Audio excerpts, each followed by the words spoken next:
అర్హతను బట్టి ఇందిరమ్మ ఇల్లు వస్తుందని ప్రతి 2 నెలలకు ఒకసారి ఇందిరమ్మ ఇళ్ల ప్రక్రియ కొనసాగుతుందని మంత్రి పొన్నం ప్రభాకర్ తెలిపారు. సిద్దిపేట జిల్లా హుస్నాబాద్ మున్సిపల్ కార్యాలయంలో ఇందిరమ్మ ఇళ్ల పట్టాల పంపిణీ కార్యక్రమంలో మంత్రి పాల్గొన్నారు.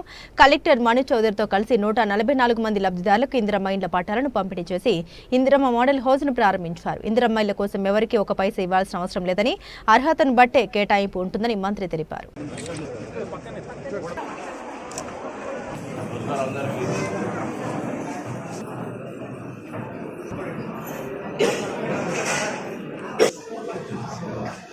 అదేవిధంగా మీడియా సీట్లు కేటాయించాం. దయచేసి అక్కడ కూర్చో నయాస్ పక్కన ఉండండి. రాష్ట్ర ప్రభుత్వం ఎంతో ప్రతిష్టాత్మకంగా చేస్తున్నారు. లోకల్ బాడీస్ మాట్లాడాలి.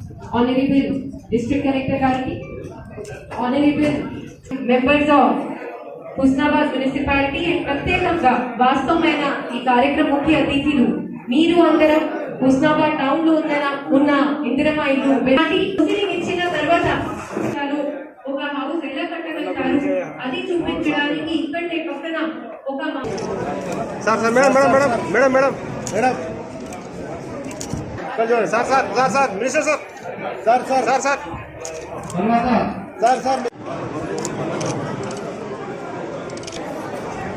मोहम्मद सतीश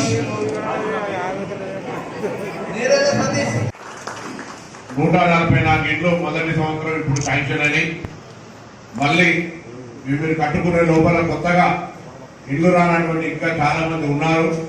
వాళ్ళకి మళ్ళా 2 నెలల మళ్ళీ 200 ఇంట్లో హుస్నాబాద్ పట్టణానికి జరుగుతుందని మాట సందర్భంగా మనం నేను ఒక మాట స్పష్టం చేయదలుచుకున్నా. ఈ 144 ఇళ్ల మంది ఇళ్ళు ఎవరైతే వచ్చినాయో పేదలకు మాత్రమే ప్రభుత్వంతో ఎంపిక కాబడ్డారు. మీరు ఎవరికి 1 రూపాయి నయా పైసా ఇవ్వడానికి వీలేదు. ఎవరైనా మధ్యలోనే నేను ఇప్పించినా నేను ఇస్తా అనే అధికారైనా, మా వాళ్ళైనా, మీ వాళ్ళైనా, చుట్టాలైనా, బంధువులైనా ఎవరైనా దీనికి సంబంధించినటువంటి ఎక్కడ కూడా అవినీతికి అవకాశం లేదు. వాళ్ళకి ఇవ్వడానికి ఒప్పుకుంటలేదు. చర్చ జరుగుతూ ఉంది. ఈ విధంగా కార్యక్రమాలు జరుగుతూ ఉన్నాయి.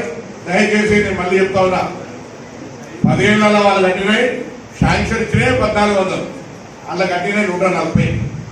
మేము ఏడాదికి హుస్నాబాద్ టౌన్ 200 తీసుకుంటున్నాం. మండలాల కట్టలే ప్రతి ఊరికి ఇందిరమ్మ ఇల్లు ఉంటుంది. గతంలో ఇందిరమ్మ ఇల్లు లేని ఊరు లేదు, హనుమంతుని గుడి లేని ఊరు లేదన్నట్టుగా మళ్ళీ 10 ఏళ్ళ ఇందిరమ్మ ఇల్లు ప్రతి ఊర్లో ప్రతి వార్డుల పండుగ లెక్క చేసుకొని కట్టుకునే కార్యక్రమానికి జరుగుతోంది. దయచేసి అందరూ కూడా ఈ అవకాశాన్ని వినియోగించుకోండి. వాటన్నిటిని పరిశీలిస్తాం. ఎలిజిబిలిటీ అంటే అర్హత అనేటువంటిది ప్రాధాన్యత. అర్హత ఉన్న మీ దృష్టికి ఎవరి అధికారుల దృష్టికి వచ్చినా, ప్రజాప్రతినిధుల దృష్టికి వచ్చినా, మీకు కూడా ఎక్కడ అర్హత ఉంది రాలేదు అంటే నేను ఎక్స్ట్రా కోణాలను తీసుకొచ్చించే ప్రయత్నం చేస్తా. కానీ ఎవరికి ఈర్ష్యపడేటువంటి ప్రయత్నం వద్దు. అందరికీ చాలా కాలంగా ఎదురు చూస్తున్నటువంటి ఇందిరమ్మ ఇండ్ల ఎంపిక ప్రక్రియ పూర్తయి మీ అందరికీ ఇండ్లు కేటాయిస్తా ఉన్నాం. చాలా మందికి ఇంకా కావలసిన వాళ్ళు ఉన్నారు. చాలా మందికి ఇండ్లు కావాలి. ఎందుకంటే 10 ఏళ్లలో మీరు మొత్తం మండలానికి 40 ఇండ్లు మాత్రం ఇచ్చారు 10 ఏళ్లలో. ఇప్పుడు మేము ఏడాదికి 200 ఇళ్ల చొప్పున మీ అందరికీ కూడా మండలానికి ఇచ్చే కార్యక్రమం చేస్తున్నాం. మొదటిసారి 160 ప్లస్ ఒక ఊరును మాడలు తీసుకున్న ఊర్లో 117 ఇళ్ళు. ఆ ఒక్క ఊర్లో ఫస్ట్ మండలానికి ఒక 7 ఊర్లు తీసుకుంటే తోటపల్లి ఊర్లో 117 ఇళ్ళు కట్టుకున్నారు. అక్కడ కొంతమంది ఎక్కువ కట్టుకున్నారు, కానీ 400 నుంచి 600 లోపు కట్టుకోవాలనే నిబంధన మంచి ఎక్కువ కట్టుకున్నారు కాబట్టి వాళ్ళని కంప్యూటర్ యాక్సెప్ట్ చేస్తలేదు. మీరు కూడా 400 నుంచి 600 లోపు, ఎందుకంటే ఇంతకుముందు లింగమూర్తి గారు చెప్పినా, చంద్రు చెప్పినా చుట్టాలు వస్తారు, లేకపోతే కొత్తగా పంతులు చెప్తాడు, మలమలగట్టు అవుతున్న ఇల్లు అని పెద్ద కట్టమని పునాది పెద్ద చేపిస్తారు. దాని తర్వాత పైసలు అందక చాలా ప్రాబ్లం అవుతుంది. సో కాబట్టి మీరందరూ కూడా దయచేసి నేను చెప్తున్న పాయింట్ను గమనించండి. ఎక్కడైనా మీకు చాతనైనంత రూపాయలే కట్టాలి ఇల్లు.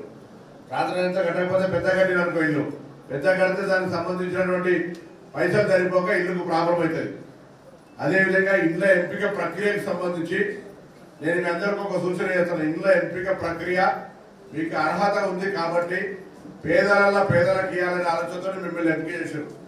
ఇక్కడ మధ్య దళారి అధికారి కానీ, రాజకీయ నాయకుడు కానీ, ఇంకా మీ ఊర్లో కానీ, వాళ్ళ కానీ ఇంకెక్కడి నుంచి ఎవరు కూడా ఒక్క రూపాయి ఇవ్వడానికి వెళ్ళలేదు. రూపాయి మీరు ఇచ్చిరని తెలిస్తే మీరు ఇల్లు క్యాన్సిల్ అవుతుంది. ఎవరికైనా రూపాయి ఇచ్చిరని తెలిస్తే మీ ఇల్లు శాంక్షన్ క్యాన్సిల్ అవుతుంది. ప్రభుత్వం ఇస్తుంది. ప్రభుత్వం రేవంత్ రెడ్డి గారి నాయకత్వంలో ఉన్న కాంగ్రెస్ ప్రభుత్వం, నేను మీ ఎమ్మెల్యేను మీ మంత్రిని మేము ఇస్తా ఉన్నాం. ఎవరికి ఒక్క రూపాయి ఇచ్చేటువంటి లంచం అక్కడ అవసరం లేదు. ఇంట్లో ఎంపిక జరిగింది. ఉసుకలు కూడా ఫ్రీగా ఉసుక కుప్పలు వస్తాయి. మీకు 8 ట్రాక్టర్ల కుప్పలు వస్తాయి. మీరు ఉసుక తెచ్చుకోవచ్చు.